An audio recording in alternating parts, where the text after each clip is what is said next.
paglalakbay ng inyong diwa. Pagsaksi sa mga pangyayaring hindi mo sukat akalain.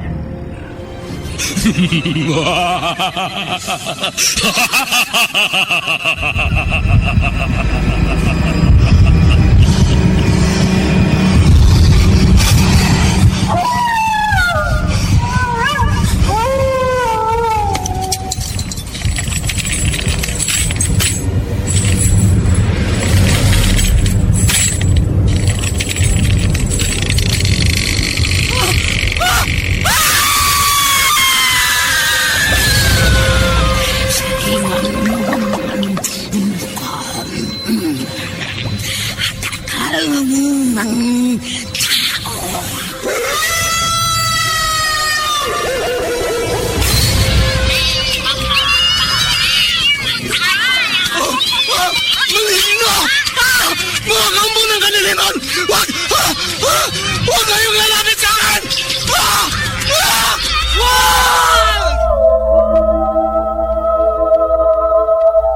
Mga kababalaghang hindi kayang tanggapin ng inyong isipan. Nagaganap tuwing sasapit ang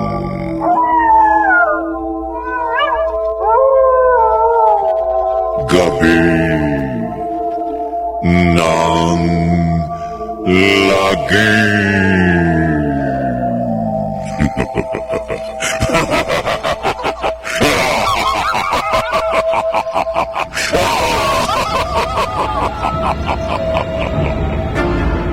Pinagsamang produksyon ng DZRH at Star City.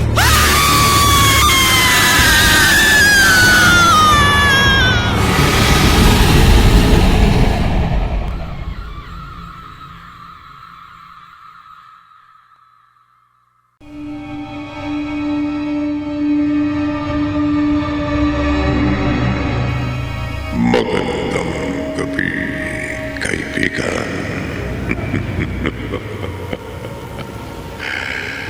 Kagabi, lalo nagsiklab ang puot ni na Lola Sitang at Efren at ng iba pang mga aswang sa tumatawag at nagtuturo kay Kapitan Rod kung sino ang mga alagad ng dilim sa kanilang barangay. At lalong naging masighi ang hangarin nilang makilala ang nagpapahamak sa kanila at mapatay yun. Inutusan pa ni Lola Sitang si Apollo na tumulong upang makilala at mapatay ang nagpapahamak sa kanilang mga kampong ng dilim. Kasunod yun, si Efren naman ang itinurong aswang nang tumawag kay Kapitan Rod. Kaya inulan ng mga sibat na kawayan ang katawan ng kampon ng dilim. Narito ang ikalima at huling bahagi ng makapangalis at balahibong kwentong tampok sa linggong ito na pinamagatang ang huling aswang sa isa na namang gabi ng lagi.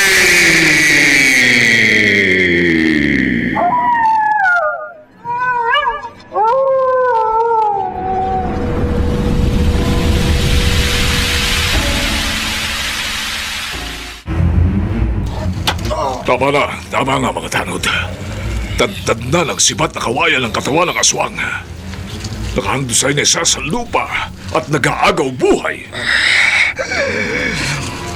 Babayad kayong lahat, Kapitan Rod. Ginawa lamang namin sa iyong nararapat, Efren. Kung hindi ka namin papatayin, magpapatuloy ka sa pagsasabog ng lagim. Ipaghihiganti ako ng aking mga kaori. Hindi namin bibigyan ng pagkakataong makapagsabog pa ng lagim ang iba pang mga kampo ng dilim. Mga kaori! Aba, Mga kapwa ko kang pulang dilim! nakasisigaw pa. Ipaghiganti niyo ako!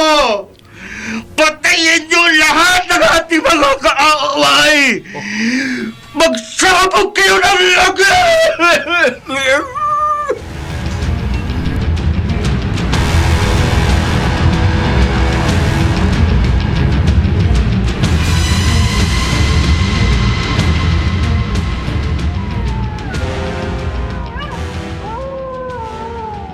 Lola Sitang, kitang-kita po natin dito sa likod ng puno na kinakukublihan natin ang nangyayari sa harap ng barangay hall. Saan yung asong si Efren? Nakahandusay siya habang tad-tad ng mga sibat na kawayan ng kanyang buong katawan. Gustuhin man natin siyang tulungan, Apollo. Pero hindi natin siya maililigtas. Kapag nagtangka po tayong tulungan si Efren, tiyak, magdududa sa atin si Kapitan Rod at ang mga tanod. At malamang, pag hinalaan nila tayo ng mga aswang, Tiyak na ang kamatayan ni Efren. oh, ayun, hindi na po siya umaalulong. Malamang, nalagutan na siya ng hininga. Kawawa naman si Efren. Kasalanan nito na misteryosong lalaki na nagpapahamak sa ating mga kampo ng dilim. Lola Sitang, Mga kilala ko lamang siya. Hahangarin niyang hindi na siya nabuhay pa. Unti-untiin ko ang pagwakwak sa kanyang katawan at ang paglamong sa kanyang mga laman loob. Ipatitikim ko sa mortal nating kaaway ang pinakamalupit at pinakamalagim na paghihiganti ng isang aswang.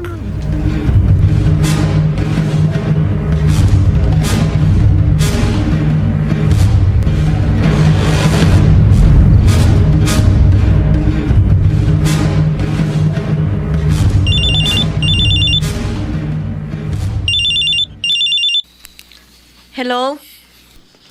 Apollo? Well, tinawagan kita para bigyan ng babala. Babala? Mag-ingat ka, pati ang iyong buong pamilya. Bakit? Sa dami ng mga aswang na napatay ni Kapitan Rod at ang mga tanod, malamang maghiganti ang mga nalalabing kampo ng dilim. Salamat sa pagmamalasakit mo sa pamilya namin, Apollo. Kaya tinawagan kita. Gusto ko, tawagan mo rin si Diana. Papag-ingatin mo siya. Bakit hindi pa ikaw ang tumawag at magsabi sa kanya magbigay ng babala? Di na kailangan. Apollo, nararamdaman ko, hindi ka lang nagmamalasakit kay Diana. May pagtingin ka rin sa kanya. Mahal mo rin siya. Mel, Kung mahal mo rin si Diana, bakit hindi mo pa aminin sa kanya? Anong dahilan at sinisikil mo ang damdamin mo? Ano?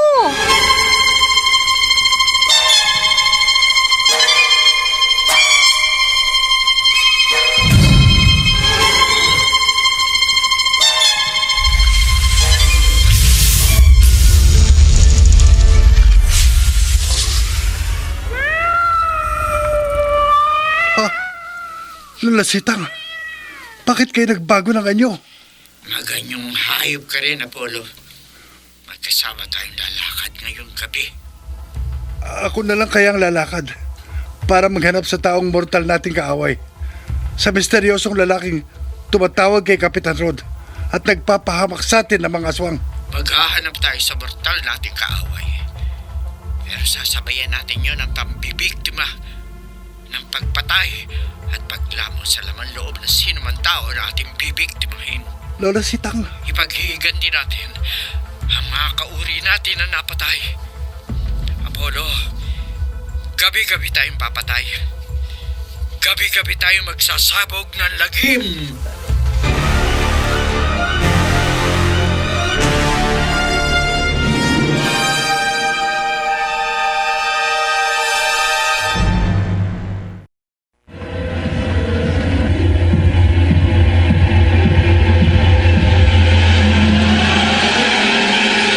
Balikan natin ang kasaysayang tampok sa linggong ito sa isa na namang Gabi ng Lagim.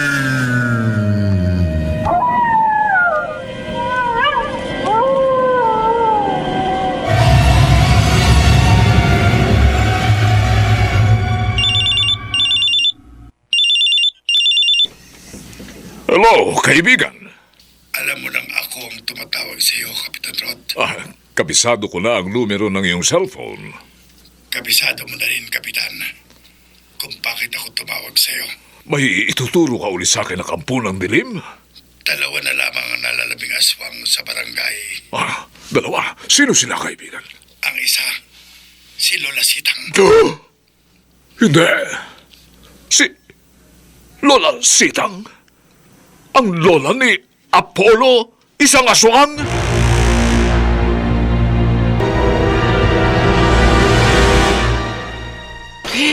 Bitiwan niyo ako, Kapitan Rod! Huwag na kayong magpigla. Huwag niyo akong Lola Sitang. gapusin! Walang katotohanan ang paratang niyo sa akin! Hindi kami paparito ng mga tawid ko sa bahay niyo. At hindi namin kayo gagapusin kung walang tumawag. Ang nagsumbong sa akin ay isa kayong alagad ng dilim. Hindi ako aswang! Kapag napatunayan ho namin hindi kayo kampo ng dilim, palalayain namin kayo. Pero kapag nalangtad sa amin ay isa kayong aswang, Gapusin! matitikman nyo ang malagim nyong kamatayan.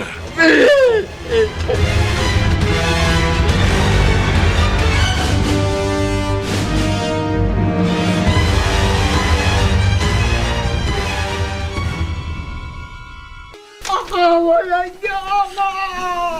Lola Sitang. Lola. Apollo, Diana. totoo pala yung nabalitaan ko. Hinuli ni na Kapitan Rod at ginapos sa poste sa harap ng barangay ang Lola Sitang mo. Alam mo na siguro ang dahilan, Diana. Hindi ako naniniwala sa sinasabi ng ibang mga kabarangay natin na aswang ang lola mo. Naawa ako kay Lola Sitang. Bakit nagtatago ka dito sa likod ng puno? Bakit hindi mo tulungan ng lola mo? Iligtas mo siya. Wala akong may tutulong sa kanya. Ha? Kung bakit, malalaman mo rin ang lahat, Diana. Ang lahat-lahat. Ay, Apollo! Sandali lang! Apollo!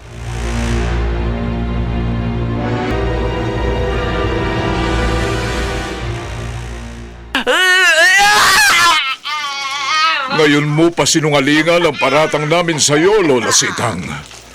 Ngayon mo sabihin hindi ka isang kampo ng dilim.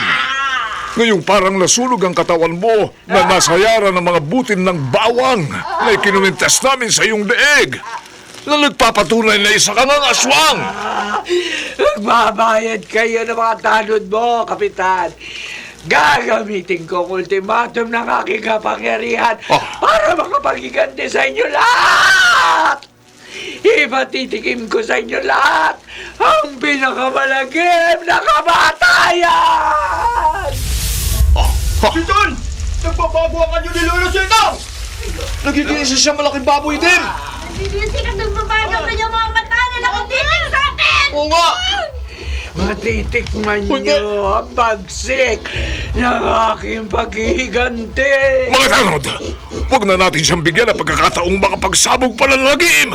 Itarak na natin ang mga sibat na kawayan sa katawan ng malaking baboy na itim na yan bago niya tayo mapatay. Patayin na natin ang aswang! Sige! Sige! Huwag niyo tigilan! Sige na!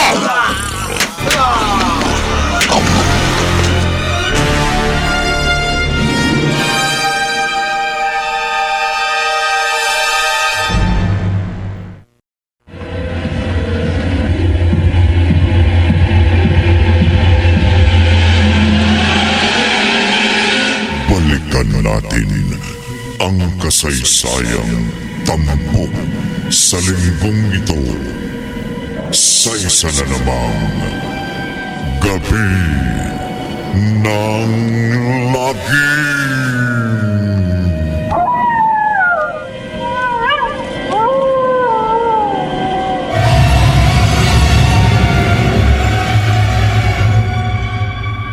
Kapitan Rod, Tamang-tama ang pagtawag mo, kaibigan.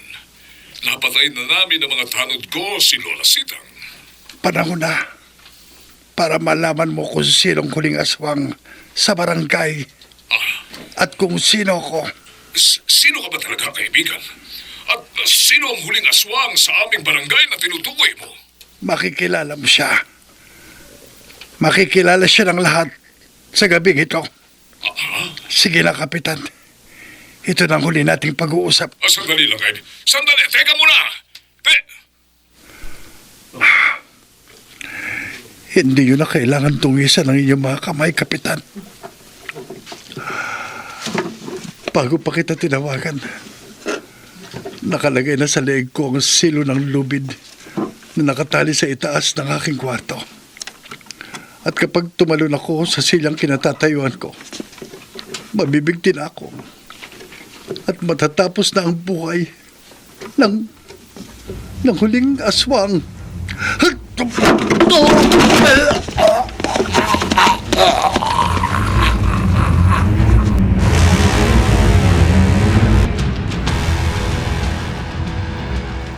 Ano? Diana? Patay na si Apollo? Nagpakamatay siya, Merle. Nagbigti. Tinutuon niya yung text niya sa akin. Huli na nung sumugod ako sa kanila. Wala na siyang buhay nung matagpuan kong nakabitin sa kanyang kwarto. Oo. Bakit inilabas mo yung cellphone mo sa bulsa mo? Bago nagpakamatay si Apollo, binidyo niya yung sarili niya. Pinadala sa akin. Panoorin mo. Yun yung kanyang huling habilin. Diana, totoong hinala mo. Totoong mahal kita. Matagal na. Pero hindi ko maaaring bigyan ng daan ang damdamin ko sa iyo. Dahil isa akong kampo ng dilim. Isang aswang. Hindi. Pero kahit isa akong kampo ng dilim, hindi kaya ng aking konsensya na magsabog ng lagim. At hindi ko rin maaatim na hayaang patuloy na magsabog ng lagim ang aking mga kauri. Kaya isinuplong ko sila kay Kapitan Rod. At kaya wawakasan ko ang sarili kong buhay. Kawawa naman si Apollo. Diana, dakila si Apollo. Isinakripisyo niya ang sarili niyang buhay upang magwakas ang pagsasabog ng lagim ng mga aswang dito sa ating barangay. Naiintindihan ko na siya ngayon, Merle. At kailanman, hindi ko makakalimutan si Apollo. Ang huling aswang.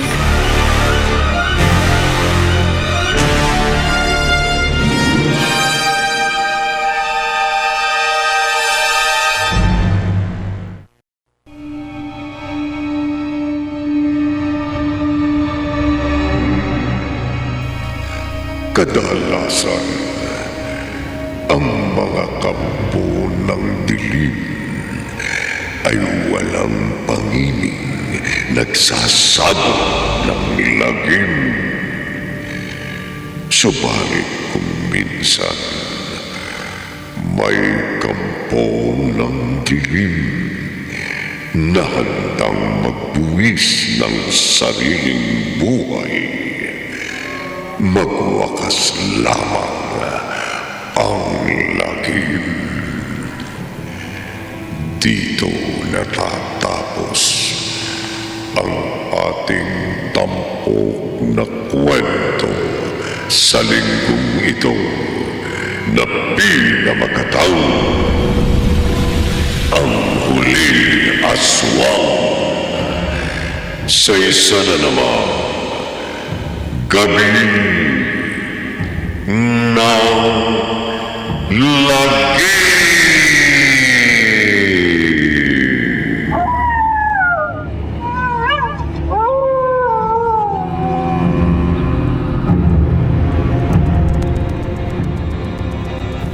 Mga nagsigana, Bobby Cruz, Rosana Villegas, Jerry Mutia, Chiquit del Carmen Amor, June Martin Legaspi, at Susan Robles. Naglapat ng tunog, temyong sa musika ni Buboy Salonga. Supervisyong teknikal ni na Eric Lucero at Bong Moyan. Isinulat ni Orly Aquino at sa direksyon ni Leonel Benjamin. Gabi ng lagi.